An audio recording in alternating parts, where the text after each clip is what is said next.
In this lecture, we will study how the Indian calendar works.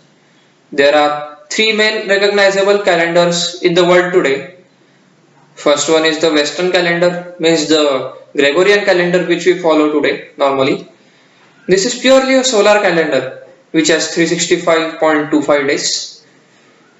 And the second one is the Hijri or the Muslim calendar, which is completely a lunar calendar in which there are 12 lunar months. And the Indian calendar follows both the solar and the lunar calendar. You may know that our Indian calendar have months as Chaitra, Vaishakh, Jyeshtha, Ashadh, Shravan, Bhadrapada, Ashwin, Kartik, Margashirsha, Paush, Magh and Falgun. Do you find any connection between these names and the nakshatras?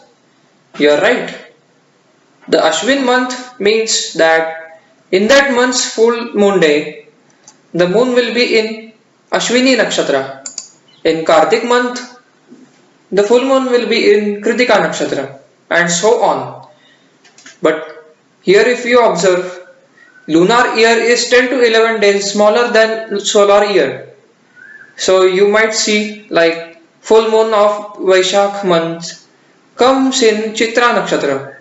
Then how is Indian calendar balances with solar year? There comes the concept of Adhik Mas, in which an additional month is added to balance the moon's position. This occurs on an average every 3 years.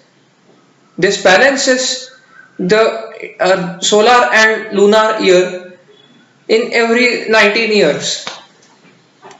You now may observe, see your birth date in Western calendar and Indian calendar. You will find that on your each 19th multiple birthday, like 19th, 38th, 57th, so on these birthdays, your Indian calendar date and Western calendar date will coincide.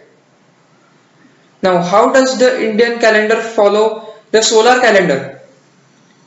Here, ancient rishis observed that after around each 30 days, sun keeps on changing one zodiac sign.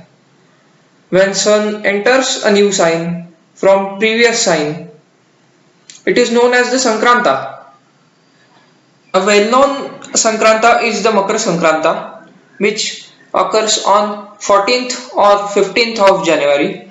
On that date, sun enters the Capricorn sign from Sagittarius sign. Similarly, in each 30 to 31 days, sun enters a new sign.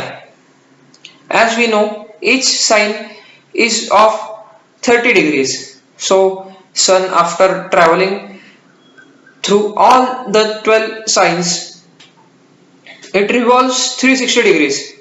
By this observation, ancient Indians long back proved the heliocentric model, in which sun as the center and other planets revolving around it.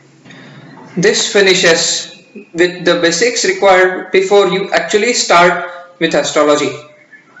In next lecture, we will learn the planet significance with Rashis. But before that, I recommend you to give a simple quiz to review all the things